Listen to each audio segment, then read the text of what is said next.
Oh, hello, everybody. Are we live? Hi. I'm very excited to be here. I can't see my own face, but hey, I guess that's just what it is. Hi, it's Felicia Day. It's my voice. It's Berto's beautiful face. It's Aaron's beautiful face.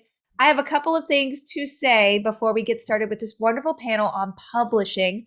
I hope all of you are out there immersed in trying to get all of these tasks done. I read through the list. Godspeed. There are a lot of awesome, wonderful, intimidating, complicated, whimsical, wonderful items on there. I can't wait to see what all of you come up with, especially with the original art. And it's just wonderful.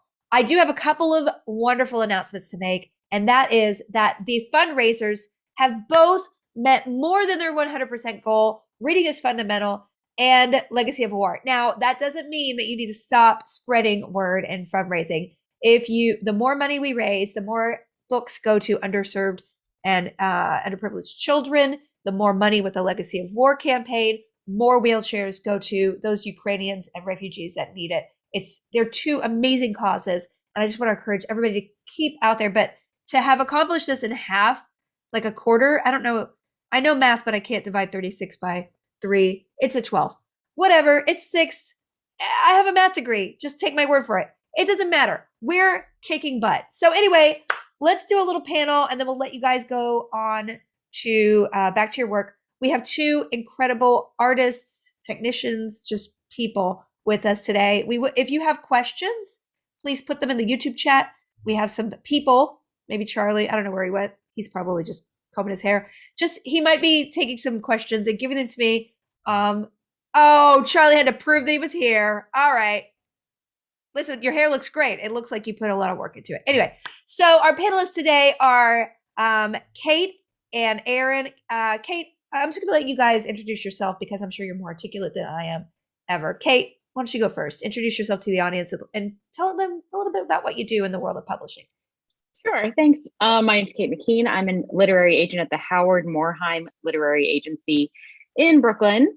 I've been an agent for 16 years, which is just slightly mind-boggling to me. And what a lot of people don't know what a literary agent does. And what we do is we help you get your book published. We are a middleman, which is like not always a wonderful word, but we represent an author to a publisher so that we can get you the best deal, whatever that means for what you're doing. And I work on a bunch of different books. I work in science fiction and fantasy, and I do graphic novels and memoir, books from the internet, usually with dogs in them, memoir, all those kind of things. I also have a newsletter for if you're just starting out and want to learn more about publishing that we can't cram into this half hour. It's called Agents and Books. It's at katemckean.substack.com, which I'm sure we can make available to you somehow. But I'm sure we'll talk about a lot of other things too. That's wonderful. There's so much to unpack. I want to know more about everything, especially I think they underestimate the complicated nature of the publishing business. And I'm so excited you're here to be able to help us walk baby steps through how somebody comes up with an idea and then it gets on a shelf. But first, I also want to include Aaron, who comes from the other spectrum of you, but you're strangely complementary in that he's sort of a self-made man, a man after my own heart. Aaron, could you describe you to the audience a little bit? Sure. I'm Aaron Reynolds. I write a daily cartoon called Effin' Birds, which pairs my frustrations with life with beautiful bird artwork. I initially crowdfunded an Effin' Birds field guide in, oh my God, so long. It's 2017, 2018. And then it got picked up by a publisher, and we've happily sold lots and lots of copies of it. And we just had a second Effin' Birds book come out. And so I've been through both ends of that. I've been through the getting it done yourself, and then also getting it into all the bookstores, which is super weird, and I'm enjoying it a lot. Yeah. So, Aaron, I'm interested. Did you try to navigate the traditional publishing world before you did the Kickstarter, or was this just something that just kind of just happened? Which I understand things of the internet could just happen, and I love it. Yeah, it was really funny because I had thought about maybe putting together a book. I thought about self-publishing, just a collection of cartoons or something like that. And I was actually approached by Unbound, which is a platform that does book crowdfunding in the UK, because they had this, this great pitch for me of turning this into, a very Christmas gifty kind of book to, you know, slightly offend your grandmother with. And I was like, I actually first went, I don't think that this is a book. I think it looks like a collection of, I don't know, memes on paper. And then once we figured out with their wonderful editors how to make it much more book-like, I was super on board with it. So they brought it to me, which was awesome because I'm very passive in life. Wow. No, I mean, I think that's what I'd love to talk to Kate about that. And we were also talking about this a little bit before about how complicated the literary world, just the steps and the people you need to get to the people who could say whether they want to do your book. Kate, so let's say I'm just a person with a manuscript and I've worked really hard on it. And let's talk a children's book and then a novel, adult novel. Are those Okay. different? Are those different worlds? Where do we start? Where do we begin? Walk us through a little bit of what somebody could do. Okay. First thing you want to do is make sure your book is as good as you can make it. You don't always have to spend $1 billion on an outside editor, but you have to try really hard to make your book as good as it can be, because you don't want to send it to me and be like, oh, the beginning's really slow. And you're like, yeah, I knew that. I should have fixed that. And then I'm not going to give you another chance because there are 7,000 million people behind you in that line. And so make your book as good as you can. And then, of course, I'm biased. I say get a literary agent. And you need a literary agent because you don't know how to do the rest of the stuff. And we know how to do the rest of the stuff. Simply that. And then you can work with a literary agent to even improve your book. They know the editors. They send it to the editors. Maybe, hopefully, fingers crossed, one of those editors will say yes. And then you're off to the races. That's the shortest possible answer. That's the bare bones. Yeah. So for children's books, if you have a graphic novel or something that has a visual component to it, do those need to all be done before you submit to an agent, or can you? Because this is a very interesting world. I'm working on a graphic novel right now. There was a debate whether we attach a writer. I'm not an illustrator. I can't draw at all. So do you have the pictures in the sample? Do you have a couple pictures of what you want? Do you have like a lookbook? How do you start that if you're not the visual person? How do you start on the submission process? If you're writing a children's picture book, like the short, 32 page, they're usually about 32 finished pages. You don't have to draw the pictures, but you want to consider the art when you're writing the book. Because if you're talking about a cat who had a really bad day, your text is George had a really bad day. And you can have a picture of a cat with a broken umbrella and a wet lunch bag and, like soggy shoes and all those things. And you don't write George had soggy shoes because the picture does that job. So when you're writing the text, you think about that at the same time, even if you are not drawing it, because I too can't draw. Graphic novels are a little bit different. You can attach an author, you can just write the script. And oftentimes the content will dictate the style. Like you'll write a certain kind of book that probably feels like it has a certain kind of illustration, and you can describe that in the text. You can write like a note, like we think it should look like this kind of anime or blah, blah, blah, blah, blah. Yeah, that's fascinating. Yeah. So as far as format of submissions goes, you're saying, I mean, I love that. Be ready for success. Present yourself as successful already. Make sure your work is 100% where you can get it. So are there any things that kind of give you a red flag when you open a submission where you're like, please, I'm not going to look much farther because I don't think this person actually knows what a submission should be? If the font is purple and 15 points and Comic Sans and it's not so much that it has to be one certain specific way or you will get rejected, but it should look like a paper you turn into your teacher. Like, we're not your teachers, you're not going to get a grade, but or a report you hand to your boss. Like, if you would not hand it to your boss that they could read it, then just fix it. So it is, but you don't get it automatically rejected from one typo. Like, typos happen. My newsletter is riddled with typos. I'm dyslexic, like, forget it. So it's not so much that, oh no, you will fail because you use the wrong there. It's not that, but it should be professional communication. Yeah. So Erin, you kind of did the opposite in that you didn't format your work for sale. You formatted your work and put it out there, and then people approach you because they saw the success of it. I love that because that's me. I'm the self-made person. rejection is so stinging to me. I'm just like, I have to just do it by myself, and somebody hopefully will discover me. How can you kind of describe how you navigated like going not legitimate, but like going on onto a bigger platform? Was that kind of Right. hard for you to collaborate with someone? I mean, It an was editor. really interesting because it was, first of all, it was strange for, as somebody who's, does a daily cartoon that has no input from anybody else other than me. It was very like having an editor was an adjustment.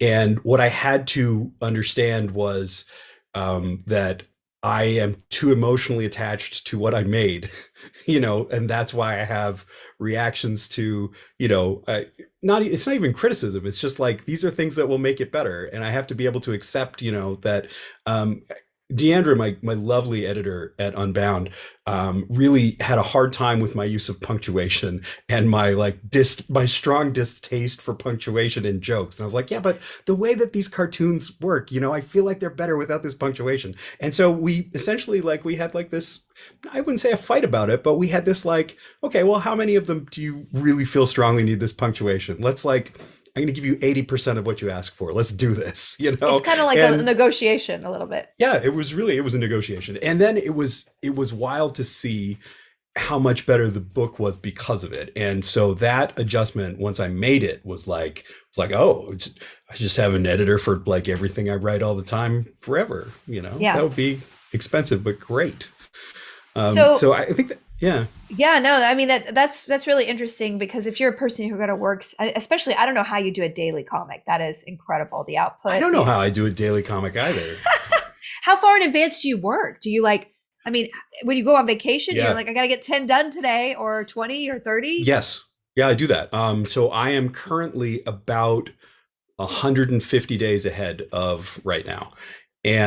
But that's because I had a thing where my calendar publisher needed a lot of cartoons for the page a day calendar that we're publishing in 2023. And so I was like, okay, well, I'm just going to write all of these. But I try to build up I've always tried to build up a certain amount so that, first of all, if something happens, if I get sick or something, I can take time off, but also so I can take a vacation, and also so that I can work on something else. Cause I have a couple of projects that I would really like to work on, but they're sort of they take the back seat to the thing that pays the bills, which is the comic that comes out every single day. Of course. Yeah. Kate, when you are looking at submissions, is there is there a type of genre that is particularly sought out by a publisher that you're like, oh, I'm going to read that romance novel that's involving a werewolf right now because werewolves are really hot? How do you kind of prioritize? Because I can imagine you're probably just flooded with submissions all day, every day. People will find you. They're determined to get their work out there. How do you prioritize? And maybe that insight could help the audience, just kind of think about, making their submission a little bit more jump out at you. Every agent specializes in different areas. So no one should send me their mystery novel, because I don't know which ones of those are good. I don't read them for fun. I don't know the editors who buy them. I would be a bad agent for your mystery novel. For your straight up normal, procedural kind of mystery. So every agent will specialize, and that happens over time, and some agents change things. And so I may see things selling, romances and rom-coms are popular again. Thank goodness. Those are wonderful. I personally just kind of started getting into historical fiction of all kinds of different stripes, except for books about World War II, because we're super okay on those, got lots of those. But yeah. If you see a trend in the bookstore, that trend happened in publishing 2 years ago. So if you don't want to write what you're seeing in the store, because we already did that, and we are on to the next thing. But I also say don't write for trends, because you'll always be behind. Once you see a trend, you'll be behind, and you can't catch up in publishing because it takes 2 years for your book to come out, which is just the way things happen. So write the cool thing you want to write. Don't chase a trend, write the cool thing you want to write. Yeah, I think that's super important. Especially a lot of people are asking my writing might not be to people's taste. Should I still try? Or talking about marginalized voices, and the odds are against them. How do you offer encouragement to those people who are feeling like they might not be a flavor that people will like? It's very tough, because publishing is a retail industry. It is we could be selling widgets, we could be selling whatever. We sell a product, and you have to exchange a good for somebody's money, and that good is also art. And it's a really weird place to be. And it's even harder for marginalized communities who are overcoming all different kinds of systemic problems. Publishing is trying very, very hard to right that, to correct things for that. But I still think you write the book that you want to write. And while no one is guaranteed publishing, like, you can get there. You might not publish your first book. Most people do not publish their first book that they write, especially for novels. 99% of people don't ever publish a book they try to submit. Like, I don't sell every book I send out. It's tough. It's tough for everybody. It's obviously tougher for some people too, but I don't know. Writing. Yeah, just keep going. Yeah. And I think it's really interesting to have Erin as a point. Like, I don't know, Erin, do you think if you were shopping around your concept to publishers, do you think you would have sold it without having a proof of concept ever? Like, Well, probably. so what's I mean, funny, I know I would never have sold yeah. the Guild ever. Right. By the way, I wanted to say that the Guild came into my life at a perfect time when I was in a dead end job at a big technology company. And it reminded me that I used to make things for me instead of making things for other people. And like, I'm absolutely here because of the Guild. So like, thank Oh you. my gosh, Thank you you're so gonna much for make me that. cry. I'm going to make myself cry a little bit. I'm so glad I got to say that. But what were we talking about? I threw myself right off the tracks. Whether you you would have been able to do what you do yeah. with the gatekeeper, like going through the official way. So I actually, Effin' Bird started as a pitch to somebody else who had asked me for social media humor pitches for their brand that was like a legendary comedy brand that was really striking out on social media, like doing very poorly. And they hated it. They absolutely hated it. And I had this moment of like feeling bad about myself. And then I was like, but wait, I'm good at this. They're bad at this. I should just do it and then show them 2 weeks from now when we have another meeting that it got some engagement and that it was a pretty good idea. And after those 2 weeks, it was more popular than their whole brand. And I was like, oh, this is mine. No, they can't have it. So, sorry. Oh, I love it. I love it so much. I did it out of spite. That's my whole career, Erin. It's just Yeah. out of spite. But at the same time, like, whatever motivates you, and the wonderful thing about the world that we live in is that there is the opportunity to self-publish. There are platforms where you can do fan fiction. Like, so how can you guys both, Kate, and then also Erin as well, talk a little bit about the advantages and disadvantages of self-publishing versus going the official way, and what would you recommend somebody try to do when they're on their first baby steps starting out? It really kind of depends what you want. If you want your book in bookstores at Barnes & Noble or Indies or wherever, then you need to go the traditional route, because self-publishing books don't get into the bookstores. And that's kind of like the line in the sand, because there's good and bad reasons to do both of them for depending on the project. Like, you don't necessarily want to self-publish a children's picture book, because people don't buy self-published children's picture books often. It's like they don't know where to get them, they don't know how to find them. But romance and fantasy and mystery and lots of capital G genres, there's a huge ecosystem of self-published books there where you could do whatever you want and have full control over it. And if you have to have full control over it, self-publish, because traditional publishing is a team effort. It's a team sport. And you don't get to, it's not like they're going to take your book and ruin it and like you're going to hate it, but you do not have final say in every single thing when when you're working with a traditional publisher. Yeah, that's what I learned. You can't even make sure. I mean, I was on my 2 books, I did have a lot of input, but at the end of the day, you don't really decide what's on the cover. You don't decide where it's released. You don't, decide the kind of paper in it. You don't have that kind of control. But at the same time, you have a bunch of experts. Like Erin said, the editor does make it better in a way because you have a set of fresh eyes. So I guess the story at the end of the day is to get your work out there. And if you do get rejected, or if it's something that you don't feel is a good fit, try self-publishing. And then maybe for your next one, keep working, keep writing, keep putting yourself out there in whatever world you're trying to get into, because your voice is unique. And if you just silence yourself because you're rejected or nobody reads it, even online, then they don't want to exist at all, even for yourself. And I think that's really the saddest, most tragic thing. Yeah. When you go silent. About rejection really briefly too, because like everybody gets rejected. I want to tell you, I am a writer. I have an MFA. I have an agent. I have sent out 4 books and none of them have sold. Ugh. All of the books I have sent out have not sold. Here I am, a person who's supposed to know everything about this. And what that proves is that like there isn't some little key that any of us can give you that's going to like equal instant publishing. There's no publishing magic wand. And it also isn't like who you know, because like I know all these people, they know who I am. It's not like I instantly get a book deal just because I have some friends at a publishing house, or a big fancy agent or whatever. But it's just like whatever idea I had at the time was not the idea that somebody wanted. And like, okay, great. I wrote another one and I wrote another one and I wrote another one because who cares? Like, yeah, do I want those things to have sold? Sure. But I want to keep writing. So I'll just keep writing.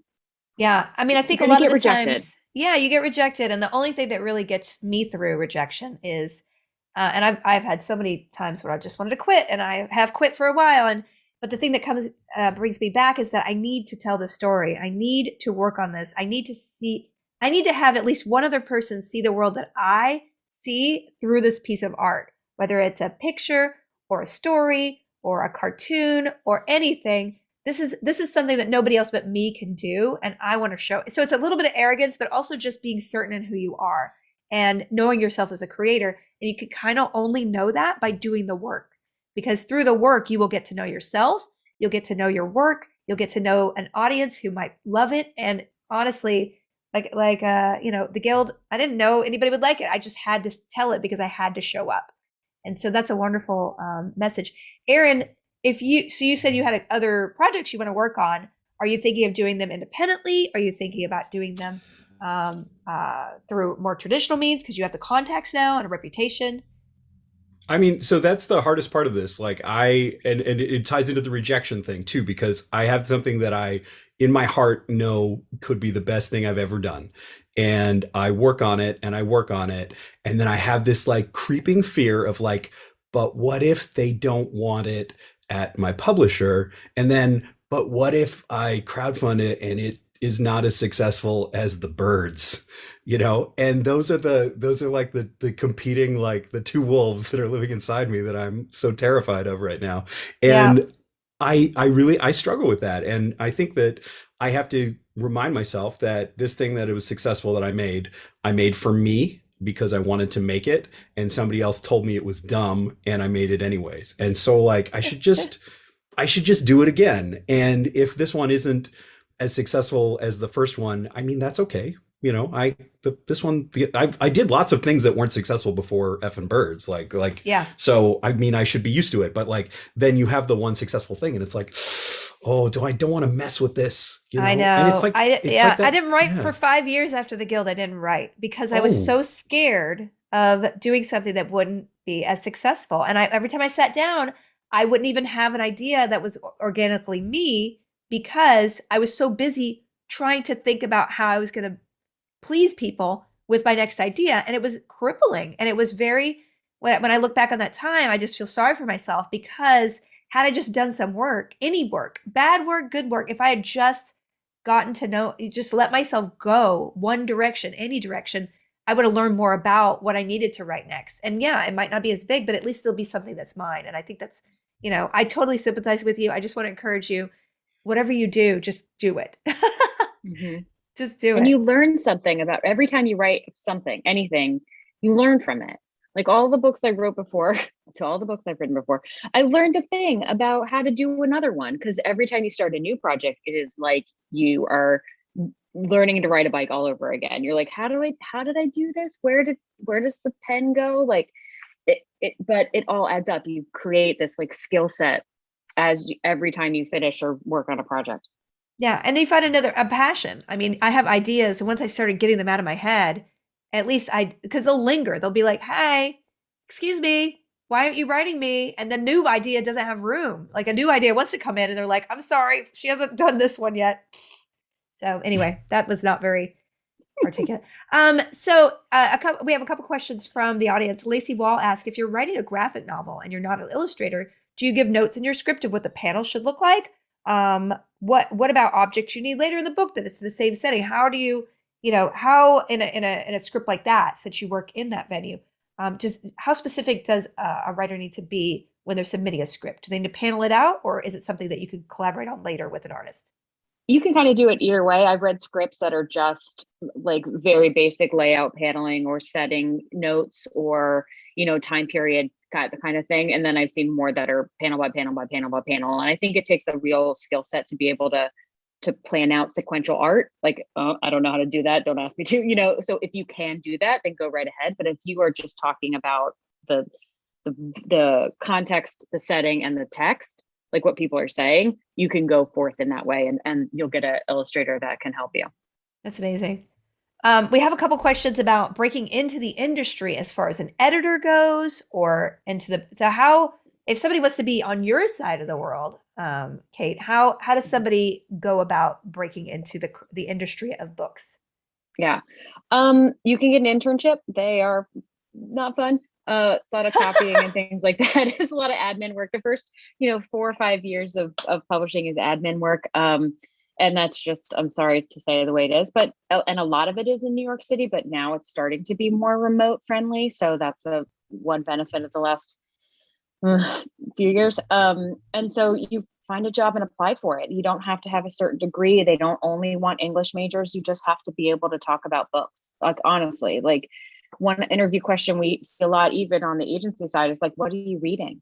And they don't want you to hear like, oh, the fancy new literary book or the hot new bestseller. They just want to know what you personally are reading. Mm-hmm. And fair warning, publishing salaries are really, really low.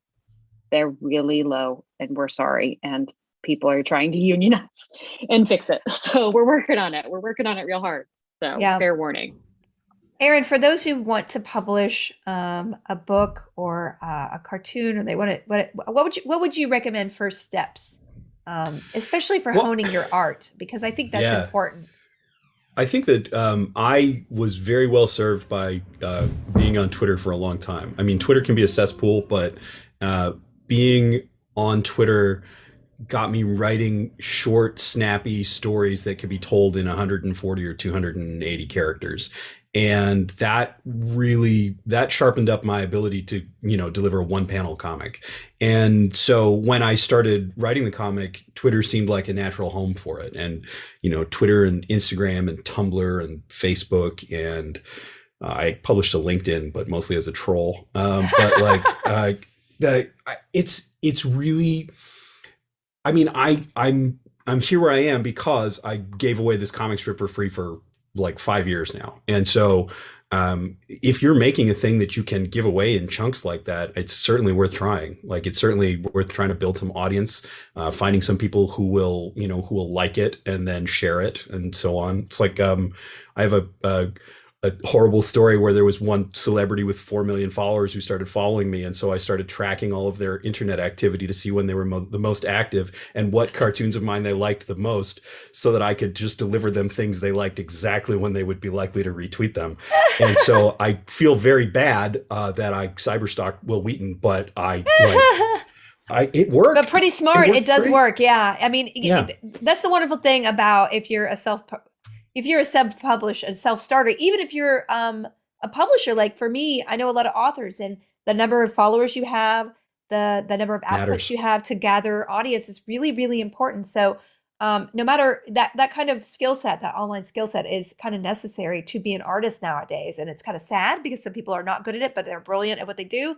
But it is kind of necessary. Kate, do you look, when you look at a submission, do you look at people's backgrounds, their online behavior, or is that doesn't have anything to do with your consideration with manuscripts? Yeah, it depends on the genre. If you're just writing a straight up novel, like, it doesn't matter how many Twitter followers you have. If you have plenty, that is lovely and wonderful and will help you. But if you're writing nonfiction of lots of different stripes, or illustrated books like Erin's, then you need a Twitter following or Instagram or wherever your place is. Like, and you don't have to have all of them, because like, if you're big on TikTok, like, you don't need to be big on Facebook, because those people are not on the same platform. So it does matter. And I'm not looking at people's like like Twitters and being like, are you a troll? Like, not really. And most of the people are just not, like, I'm just not, the people I want to work with are not generally trolling people on Twitter. So yeah, you probably it's not really like that. Yeah. But a following is important, especially in nonfiction of like most stripes. That's wonderful. Just to wrap up, because I can't believe we could probably talk for 2 more hours because both of you have such a depth of knowledge and are so wonderful in articulating it and translating it to people. Thank you. Um, let's just follow. Let's just end with one thing. What is your best piece of advice for someone who is looking to publish some kind of book or work of art like this? I would say don't pin your hopes to one thing. It is a long game. It is a long road. So you're going to work on a novel and it's going to take you several years. And if it doesn't sell, do it again. It's okay. You are normal. If that happens to you, you are normal. Just keep trying. Aaron? Holy moly, my thing was exactly the same. Like That's great. overnight success happens after you do something for like 10 years and fail like 100 times at it, right? So like, yeah, you just keep doing things, learn from the last thing. I have made like sheets, like pro con lists of this worked and this didn't from this project. So how do I take these and address these in the next project? And like, it works. Wow, that's amazing. And where can people find your work now that they are obsessed with you and want to support and you've given them so much knowledge? You can find me on all the social things at effin birds, EFFIN birds. Hey, there it is. Look at that. Yay! And yeah, effinbirds.com is my store where I have all sorts of really weird garbage. I also have a great website now. If you don't like NFTs, I have a great website at nft.bs, which is a domain I'm very proud of. Amazing. And Kate, where can we find your newsletter? At katemckean.substack.com. Oh, Yes, look at this. perfect. All those things. That Instagram I even actually use sometimes. I love it. Fantastic. Well, thank you both for being here and imparting your knowledge to aspiring creators of all fields. We are very excited to learn from you and so honored to have you here. So Thank you so everybody, much. Here. Thanks. you're Yeah, thank you. welcome. So Gishers, go out there, get your tasks done, and we will see you again at 6 p.m. Pacific with two amazing illustrators talking visual art in books, which is going to be very fun. All right, we'll see you there. Thank you, Bay. Thanks, Bye. guys. And just so Bye. you know, there is an item here. It's going up on the list momentarily, but it's item number 3.